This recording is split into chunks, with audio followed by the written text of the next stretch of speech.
नमस्ते नमस्ते। और ये सिस्टर क्या हाल चाल है? हाल चाल ठीक है। अपने बताइए, आप कैसे हैं? आपकी तबीयत कैसी है? मैं बिल्कुल ठीक हूँ, तबीयत भी हमारी ठीक है। मगर सिस्टर जी, मैं ये जानना चाहता हूँ आपकी तैयारी ठीक से चल रही है ना? आपके आशीर्वाद से तैयारी अच्छी चल रही है। अच्छी बात है। भगवान करे कि बहुत जल्दी आपको कामयाबी मिले और इन भाइयों को सेवा करो।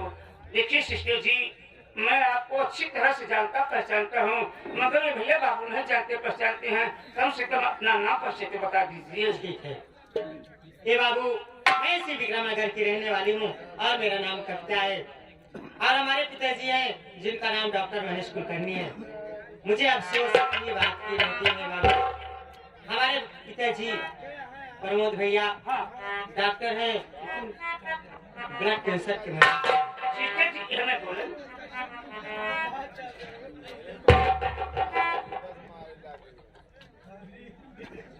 लेकिन जब से पिताजी अपनी बीमारी की हालत में हैं, तब से पढ़ाई के साथ साथ अपना एक क्लिनिक में संभाल रहे हैं। अच्छी बात है सिस्टर जी। लेकिन अफसोस एक बात की है। कौन सा बात है? हमारी पिताजी एक दिन की बात है, कहने लगे, अपने पास बुलाए, मुझसे कहने लगे, क्या?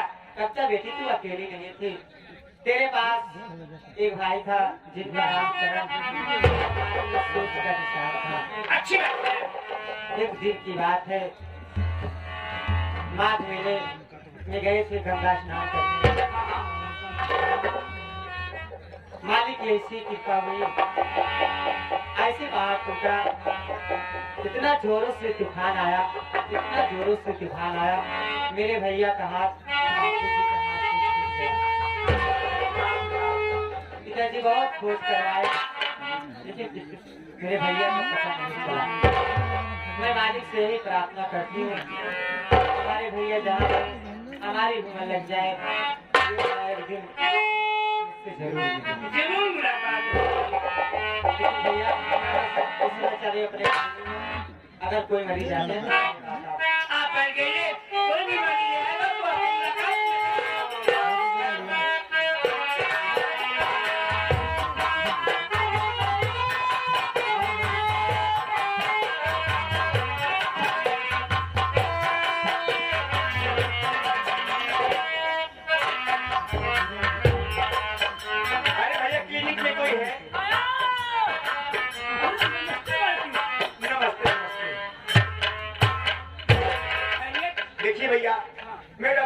मिलना चाहती हूँ। मालकन, डॉक्टर साहब तो इस वक्त नहीं है, बल्कि उनकी बेटी बैठी है। ये तो बड़ी अच्छी बात है भैया, आप उन्हीं से मिला दीजिए।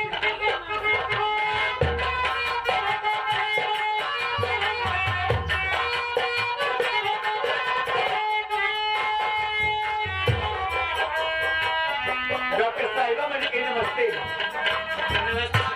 अरे मालिकिन, आप अकेले? अरे अपने नौकरों से संदेशा दी होती या तो फोन की होती, मैं आपके पास खुद चली आती, क्यों परेशानी उठाई आप? ऐसी कोई बात नहीं बेटी, आप बैठ जाओ, मैं आपसे बता रही हूँ।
मेरा इलाज करके बताइए, आखिर मुझे बच्चे क्यों नहीं पैदा हो रहे हैं? क्या परमात्मा ने मुझे पूरी तरह से औरत नहीं बनाया? क्या आपको कुछ भी बात याद नहीं है? देखो बेटी, मुझे तो कुछ भी नहीं पता है, लेकिन बात क्या है? मालकिन अपने दिमाग से सोचिए, याद करिए। कई वर्षों बाद आप हमारे हॉस्पिटल में आई थी हमारे पापा के पास जमींदार साहब के साथ। हाँ बेटी, याद आया मुझे। एक बार अचानक मेरे पेट में दर्द हुआ था, तो मैं अपने पति के साथ तुम्हारे पापा के पास इलाज कराने के लिए आई थी। लेकिन बात क्या है? मालकिन आपसे बताने में मुझे बहुत डर लग रहा है। क्या बात है? लेकिन मुझे बहुत अफसोस के साथ आपको बताना पड़ रहा है। मालकिन जिस समय आपके पेट में दर्द हुआ था, जमींदार साहब मेरे पिताजी से आके कहने लगे कि उनका ऑपरेशन। मेरे पिताजी कहने लगे मैं क्यों ऑपरेशन करूं, क्यों ऐसा बात करूं। जमींदार साहब ये कहे कि अगर आप ये पाप नहीं करेंगे तो हमारी पहली औरत के कोख से 3 बच्चे हैं, उनके साथ सौतेलापन करेंगे। हमारे पिताजी कहने लगे कि मैं लड़की से बात नहीं कर सकता हूँ। यहाँ तक कि मालकिन हमारे पिताजी को बहुत डराए, बहुत धमकाए, मानने की जान से धमकाए। मालकिन आप पूरी तरह से औरत थी, इसी डर का साथ आपका पेट का ऑपरेशन कर दिए। आप जीवन में बच्चे की मांग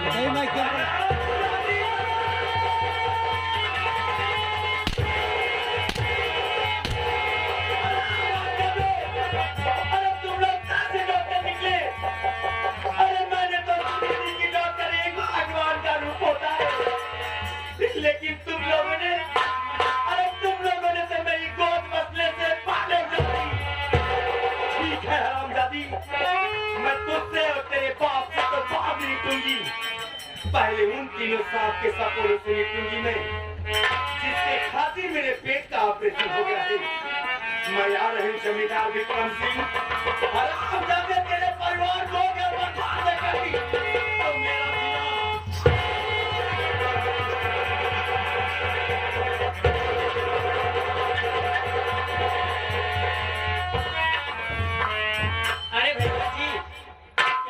घूम देख रहे हैं। सिस्टर जी मैं आपको देख रहा हूँ। क्या करोगे? जरा इससे परेशानी आ जाएगी, कोई भी दुख हो जाएगा, हर इंसान परेशान हो जाएगा। सिस्टर जी आप मानते से ज्यादा मुझे तो बात तो है, ये मुझे भी दुख है। बात है सिस्टर जी। अरे मैं सुना हूँ कि डॉक्टर भगवान का दूसरा रूप होते हैं।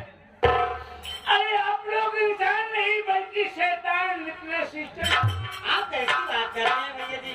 मैं सच कह रहा हूँ। आपके पिताश्री ने मालकिन की दुनिया ही उजाड़ दिया। आपको तो ऐसी मजबूरी आ जाएगी तो क्या करेंगे आप? अरे मजबूरी आ जाए तो क्या करोगी? किसी की दुनिया ही उजाड़ दिया। मालकिन की बात से मुझे भी अफसोस है, क्या करना। आज के बाद मैं आपके यहाँ नौकरी नहीं करूँगा। पर क्यों? इसलिए नहीं करूँगा, 20 वर्ष हो गया नौकरी करता चला आया। हाँ ये बात तो सच कह रहे हो, पापा के जमाने के नौकर हैं आप। अब आपके पापा बीमारी से झेल रहे हैं। जी हाँ। अब मैं आपके साथ जो हूँ, कभी अचानक मेरे पेट में दर्द हो गया। अरे भूल कर मेरा पेट का ऑपरेशन आप कर दोगी, मेरे पास कोई बच्चे नहीं होंगे।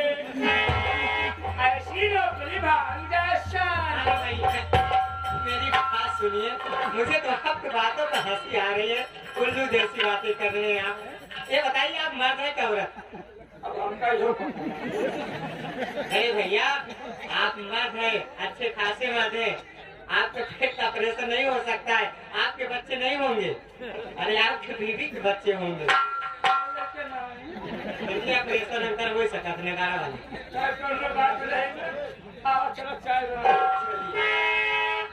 हमारे मान्य श्री भैया बाबू विक्रम सिंह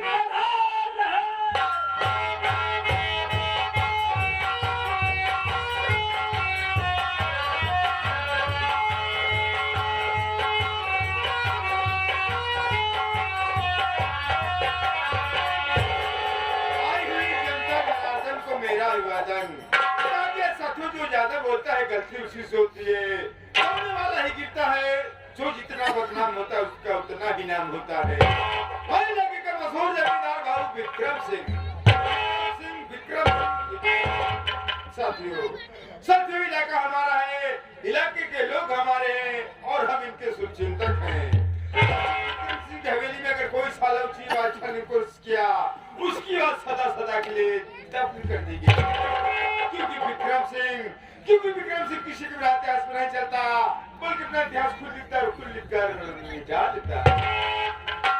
हवेली में आया हूँ, कौन नौकर साले कर पता नहीं, देखता हूँ हवेली में जिसकी ड्यूटी है।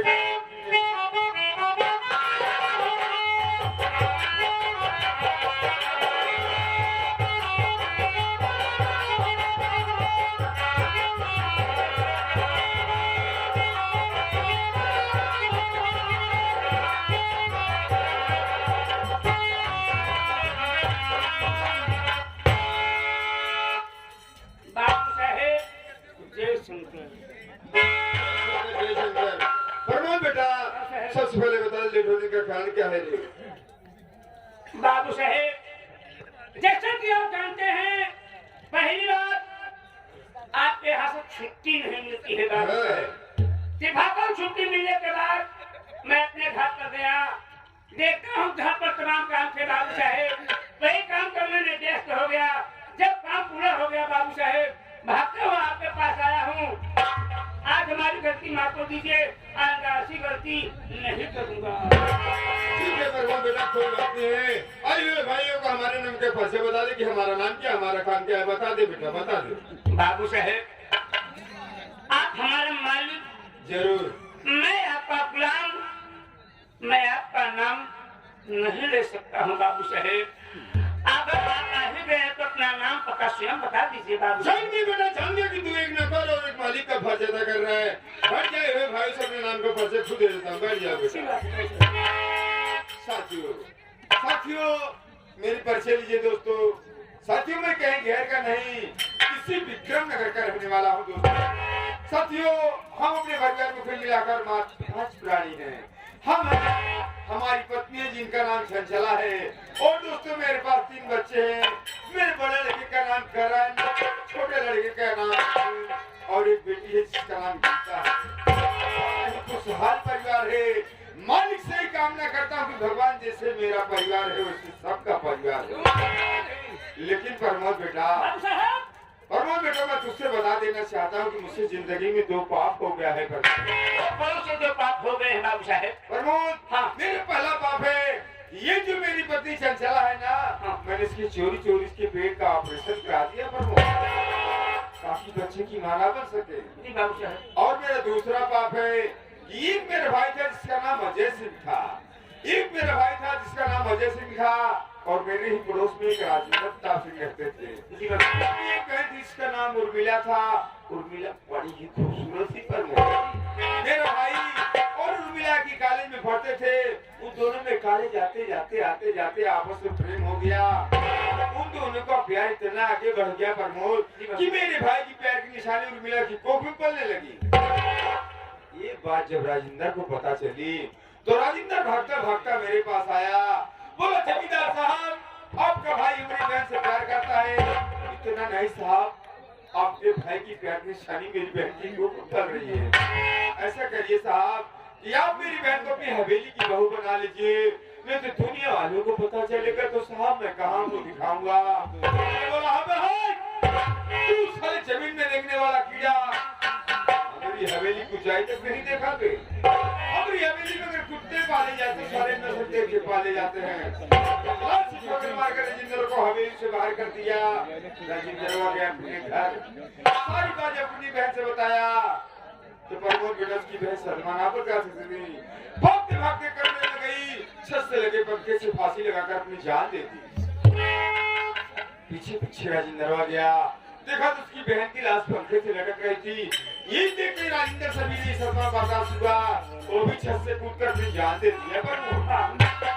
प्रमोद जब मैंने सुना कि राजेंद्र और राजेंद्र की बहन दोनों आत्महत्या कर रही, मुझे बड़ा क्यों नहीं होगा? मैं सोचने लगा कि काश मैं जमींदारी जज्बात में आखिर मैंने क्या कर दिया। अगर मैं उस दिन राजेंद्रवा की बात मान लिया होता तो आज ये भाई बहन आत्महत्या न करते। लेकिन सीताराम प्रमोद बेटा, मैं फिर भी सोचा कि इनके दरवाजे पे चला जाऊं, कुछ पैसा कौड़ी दे दूं ताकि इन लोगों का अंतिम संस्कार हो सके। प्रमोद, जब मैं उसके दरवाजे पे गया तो देखा तो गांव वाले इकट्ठे हुए थे, काफी छोटा भाई था, इसका नाम अरविंद कुमार था। उसकी उम्र लगभग 7-8 वर्ष की थी। मैं पूछने लगा, बेटा अरविंद नहीं दिखाई दे रहा है। तो गांव वाले बोले, साहब अरविंद तो स्कूल गया साहब, अभी तक आया नहीं। लेकिन प्रमोद ने गांव वाले को पैसा दे के चला आया और आज तक कहीं मुझे अरविंद मर गया होगा बाबू साहेब। हो सकता है प्रमोद। हाँ बाबू। प्रमोद, बाबू साहब, तुमसे एक बात और बता देना चाहता वो हूँ। कौन सी बात है बाबू साहब? कि ये जो मेरा बड़ा वाला लड़का करण है ना, ये मेरी सगी औलाद नहीं प्रमोद। ये आप क्या कह रहे हैं बाबू साहब? आपका कहने का मतलब ये है करण भैया आपके सगे औलाद में है बाबू साहब? तो ये बताइए बाबू साहब, करण भैया कहाँ पे रहने वाले हैं और उनके माता पिता कहाँ पे रहने वाले हैं बाबू साहब? प्रमोद, बच्चे बड़े बड़े हो गए, बच्चे खाले जाते हैं, खाले जाने का टाइम भी हो गया है। वक्त आने पे तुझसे एक दिन जरूर बता दूंगा। आज मेरा दिल कर रहा कि मेरे बच्चों को मेरे पास बुला, मैं उनसे कुछ बात करना चाहता हूँ। अच्छी बात है बाबू साहब। बुलाओ सीधा। आप बैठ जाइए, मैं मेरे को बड़े भैया करण, छोटे भैया अर्जुन, बहन गीता, जितनी जल्दी हो सके आ जाओ, बाबू जी बुला रहे हैं।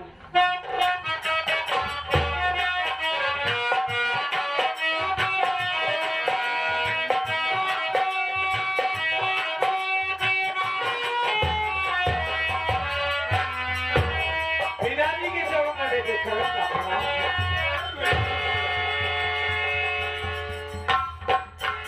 पिताजी के चरणों में छोटे बेटे अर्जुन का प्रणाम। अरे अर्जुन बेटा, खुश रहो। पिताजी के चरणों में बेटी गीता का प्रणाम। गीता मेरी उम्र लग जाए। पिताजी, बोलो बेटा अर्जुन, आप बैठ जाए, मैं आपसे कुछ कहना चाहता क्या हूँ। कहना चाहते हो?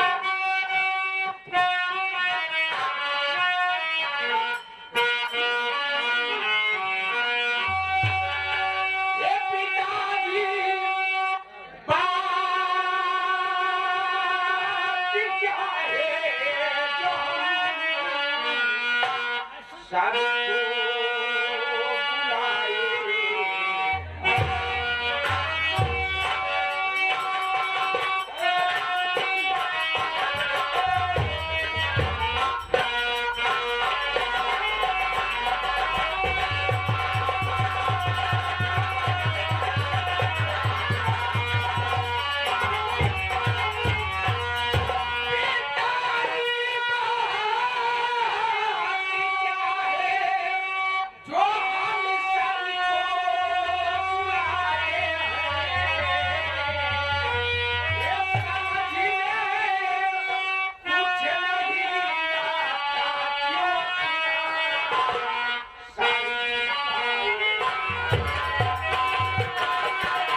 बात क्या है जो सबको बुलाए।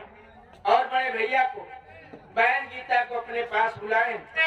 और देख रहा हूँ कि चेहरे पर उदासी, क्या हम बच्चों से कोई गलती हो गई है पिताजी? भैया, लड़की के चाचा मनोहर महोदय डॉक्टर रामा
तेरा सगा भाई नहीं बेटा। पिताजी, आज आप अपने पास बुलाकर एक ऐसी बाकी बात कर रहे हैं। आप कह रहे हैं मेरे बड़े भैया मेरे सगे भाई नहीं है, तो ये कहाँ के रहने वाले हैं? इनके माँ बाप कौन है? आखिर आप कुछ तो बताएंगे। बेटा अर्जुन, अगर तू जानना चाहता तो आज मैं तुझसे जरूर बताऊंगा। बेटा अर्जुन, ये कहानी आज से कई वर्ष पीछे की बात है। तेरी माँ का नाम चंद्रावती था। तेरी माँ का नाम चंद्रावती था। चंद्रावती की कोख से कोई औलाद नहीं थी बेटा। बेटा हमने चंद्रावती का बहुत इलाज करवाया, बहुत दवा कराया, पर चंद्रावती कभी बच्चे की मां ना बन सके बेटा। एक दिन मैं चंद्रावती को लियाकर इलाहाबाद के महाकुंभ के मेले में घूमने गया बेटा, और उसी मेले में अचानक बहुत जोर सा तूफान आया। तूफान मुझे करण बेटा रोता हुआ मिला। बेटा उस वक्त करण बेटे की उम्र मात्र 5 वर्ष की थी। मैंने उठा लिया, देखा तो उसके दाहिने हाथ में सूर्य का निशान और करण लिखा था। चंद्रावती हमसे कहने लगी, जमींदार साहब बच्चा बड़ा प्यारा है, भगवान हमारे कोई औलाद नहीं दिया, इसी को अपने घर ले चलूंगी, इसी को अपना औलाद मानकर इसकी देख रेख की परवरिश करूंगी। बेटा मैंने सोचा समझा, उसी वक्त करण बेटा को घर ले आया। और बेटा करण के घर आते ही भगवान की ऐसी कृपा हुई कि चंद्रावती पेट से हो गई बेटा। और कुछ दिनों के बाद तुम पैदा हुए, और कुछ दिनों के बाद बेटी गीता। उसके बाद चंद्रावती को ऐसी बीमारी लगी कि बेटा बच ना सकी। हम सब कुछ भगवान को प्यार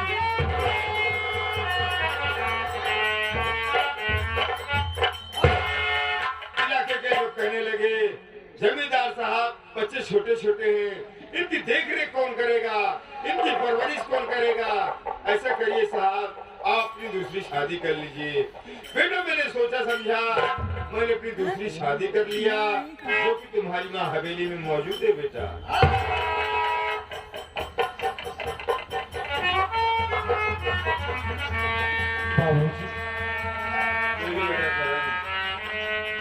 आज आप इस राज को खोलकर बहुत खराब की बाबूजी। कहाँ आप इस राज को राज रहने दिए होते? हम भाई बहन ने आज तक कभी कोई ये ख्याल नहीं आया कि हम पराए हैं।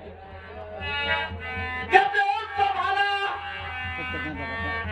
हम भाई बहन ने कभी कोई विचार नहीं है बाबूजी। मैं तकदीर वाला हूँ, खुशकिस्मत हूँ कि मुझे नाचीज की परवरिश आप जैसे घराने में आपकी निगहबानी मिली।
मुझे जन्म देने वाली मेरी माँ कौन है?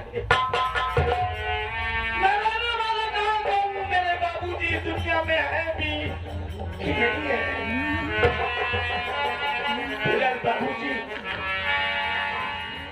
आपसे बना रहा इस परिवार के लिए, अगर मेरा खतरा मेरा लड़का माया तो कुर्बान हो जाऊंगा बाबू। बेटा करण, तू अपने दिल में कभी मत सोचना बेटा कि तुम मेरी सगी औलाद नहीं हो।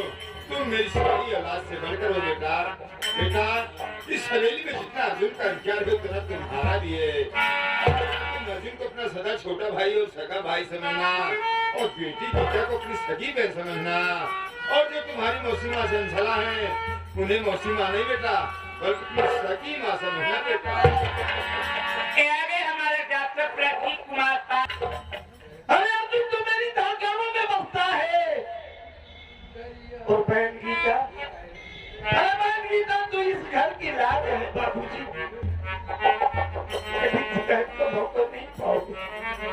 तुमसे उम्मीद करता हूँ करण बेटा। अच्छा बच्चों, तुम लोग को भी कॉलेज जाने का टाइम हो गया है और थोड़ा मुझे इलाके में घूमने के लिए जाना है। चलता हूँ बेटा।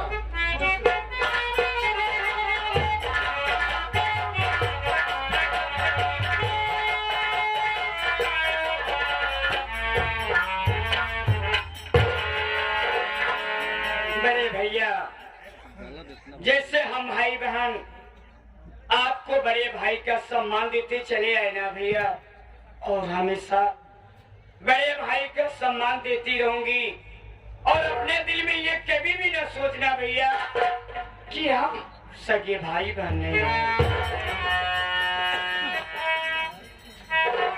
बात सगे और सौतेले के लिए बदली। बात तो अभी जगह आकर रुक गई है कि दुनिया का कौन ऐसा औलाद है जो अपने माँ बाप की चाहत नहीं रखता।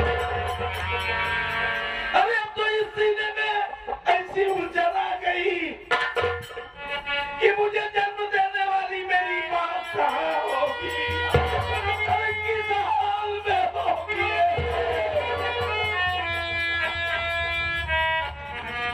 भैया आप ना रोइए भैया। ये बाबूजी की बात आपके दिल में ठेस पहुंची होगी भाई, लेकिन भगवान के ऊपर भरोसा करो। अगर आपके माता पिता इस दुनिया में जिंदा होंगे ना भैया, एक न एक दिन आपसे जरूर मिलेंगे। ठीक है भैया, अगर उस मालिक की कृपा होगी, अगर मेरे मुकद्दर में मेरे माँ बाप का दीदार मंजूर होगा तो जरूर होगी मुलाकात। अरे भैया, आप पिताजी की बातों पर मत जाइए। आप हम के लिए सदा पूज्य थे, पूज्य रहेंगे। भैया कॉलेज चलने का समय हो गया है। मैं और बहन गीता घर में चल करके तैयारी करता हूँ। आप भी आसान समय से कॉलेज चलते हैं। चल रहे हैं।